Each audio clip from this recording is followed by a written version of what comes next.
Ah, gente, esse livro é muito legal. Le Tarot de Mademoiselle Lenormand. É verdade. Ela mostra muito da origem do baralho cigano. Na verdade, eu tô com vários livros aqui, né? Le Tarot de Mademoiselle Lenormand também, Le Cartes de Mademoiselle Lenormand, Le Petit Lenormand. São vários livros que eu estou estudando agora, né? Porque daqui a pouco a gente vai ter um curso de baralho cigano e, lógico, eu já conheço baralho cigano há mais de 20 anos e sempre é legal você estar estudando a origem do baralho, né? Porque muita gente se confunde com a origem do baralho, né? E uma coisa que é muito difícil, quando você procura, por exemplo, a história de Madame Lenormand, dentro da internet, no Wikipedia, você encontra vários sites diferentes, você encontra várias informações diferentes. O livro que eu mais gostei, está em francês, é esse daqui, né? Que é da Mercury de France, né? Que é um livro que mostra muito da história, fala do pai de Madame Lenormand, tudo. E uma coisa que é legal é que, assim, o baralho cigano, muita gente se questiona algumas dúvidas sobre ele. A primeira coisa, o baralho cigano tem 36 cartas, né? Então, quando você olha, ele é composto de 36 imagens que trazem a informação sobre o dia a dia de uma pessoa, que trazem o contexto de vida, que trazem a visão que temos, tanto do passado quanto do presente, e como podemos prever o futuro. Ele é muito, muito poderoso. Só que por se chamar cigano, muita gente entra no conflito. Por exemplo, da carta do amigo. A carta do amigo no baralho cigano é muito legal, porque você vai olhando e é um cachorro, né? Então quando você pega o cachorro, que é a carta de número 18, que representa o 10 de copas, você olha essa carta e aí você fala assim, ué, mas o melhor amigo do cigano é o cavalo. Então por que nós temos o cachorro? Porque, na verdade, a história de Madame Lenormand, e até outra, né, que eu acabei de olhar aqui, né, a carta da casa, né, se para o cigano é a barraca, se para o cigano é a carroça, porque é uma casa tão bonita, né? Porque, na verdade, Madame Lenormand, ela nasceu em Alençon, né? Então, ela nasceu, eu até coloquei algumas datas aqui para ficar mais fácil de a gente colocar dentro desses estudos que eu fiz. Ela nasceu em 27 de maio de 1772. Na biografia que foi autorizada pela família, diz que ela nasceu em 1768. Mas a maioria dos livros, todos falam de 1772. Então, vamos manter 1772, ok? Então eu pesquisei pelo menos em português uns 10 livros, depois pesquisei na Wikipédia e depois li esses livros em francês, porque fui direto à fonte para entender esse processo, tá? E ao dia 27 de maio, ela nasce de uma família abastada, o pai dela tinha uma condição legal, tinha-se 3 filhos na época, e aquela família tinha toda uma história para ser diferente do que ocorreu com Madame Lenormand. Só que o que ocorre? O pai dela morre com 1 ano de idade. Após morrer, ele deixa a família sem provisões. E a mãe, por mais que tentasse, até os seus 5 anos, tentou de todas as maneiras salvar a família, ordenar, mas morre também. Então a mãe de Madame Lenormand morre aos 5 anos de idade dela. Então ao 1º ano morre o pai, 5 anos morre a mãe. Alguns sites determinam que é aos 7. Este livro determina aos 7 anos, né? Final dos 6 para os 7 anos. Então veja que a gente tem aí um certo desencontro em algumas informações.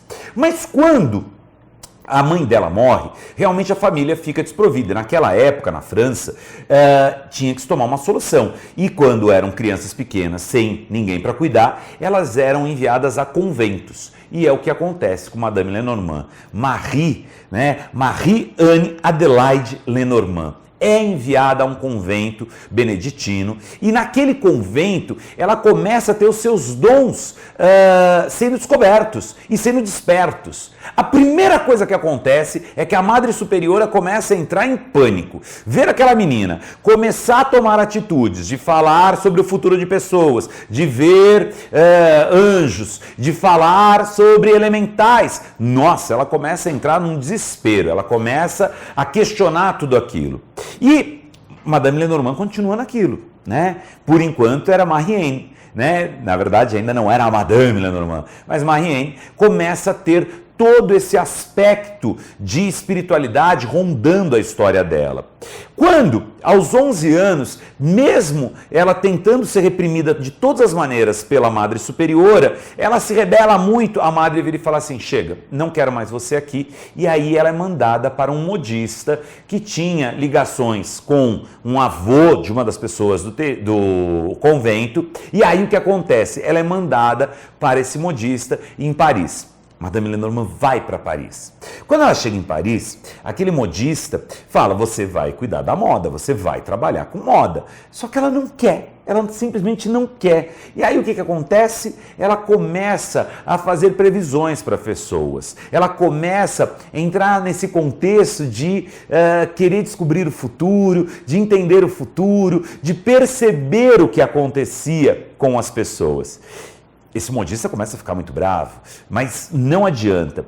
Veja você, ela começa com o Petit Teila, que é um baralho tipo de tarô, mas que era focado na visão das estrelas. E ali, ela jogando, lendo mãos, enfim, ela começa a ganhar fama. Aquele modista se torna extremamente irritadíssimo e fala, não, não, não. Um ano depois com ele, ela fala, então também não quero mais também, agora também vou embora. E aí ela vai para Londres. Quando ela chega em Londres, gente, ela começa a atender a corte inglesa. Então, aquilo que você pensava que o baralho cigano vinha das ruas, do cigano de rua, não! O baralho cigano veio da corte. Porque no começo ela trabalhava com cartas de tarô, depois ela trabalhava com as cartas de Sibila. Mas, na realidade, com o tempo ela cria seu próprio baralho, ela começa a vivenciar. Durante 3 anos na Inglaterra, ela se torna totalmente famosa e rica, porque ela ia para a corte.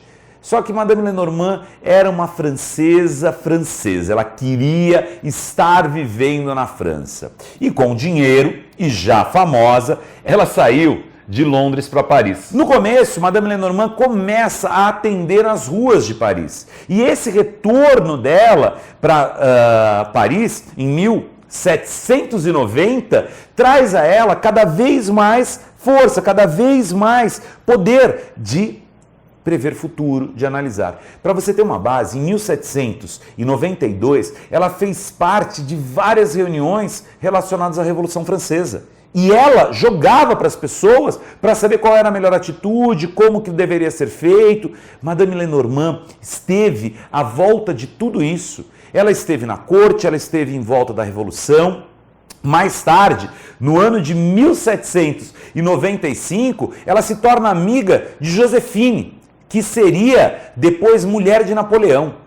Olha que coisa louca. O baralho cigano, então quando você olha essas imagens lindas aqui, o buquê de flores, os peixes que simbolizam o dinheiro, você pega as nuvens e toda essa história, a própria aliança, é toda uma aliança bonita, tal. É porque, na realidade, o baralho cigano tem a ver muito com prosperidade. Uma pessoa, quando começa a aprender baralho cigano, além de ele ser pequeno para poder estar em todos os lugares, porque era esse o objetivo, realmente o baralho cigano, veja, eu estou com um tarô aqui, né? Olha a diferença de um tarô para o baralho cigano, né? Você tem quase metade, 60% a mais. Por quê? Porque ele devia estar no bolso, ele era ali aquela ferramenta do dia a dia. E aí a pessoa ali naquela dúvida, quando ela abria o baralho cigano, além de purificar a energia dela, ela vinha, e trazia informações poderosas para a sua espiritualidade.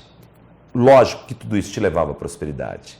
Dentro das histórias de Madame Lenormand, veja você que uma das que eu achei mais interessante foi que, além de atender Joséphine, a partir de 1802, Madame Lenormand sempre esteve envolta junto à corte francesa. E, mais tarde, até numa das leituras que fez a Napoleão, através das linhas da mão de Napoleão, previu o divórcio dele com Joséphine. Isso deixou Napoleão muito nervoso e ele mandou ela ficar presa durante 12 dias. Isso conta alguns relatos. Só que ela, com tanta gente procurando ela, vinham imperadores de vários lugares da Europa para se consultar com Madame Lenormand, logo foi solta. Madame Lenormand vem a morrer em 1843, 71 anos, extremamente famosa, rica e uma das maiores celebridades, uma das maiores oraculistas que o mundo já viu.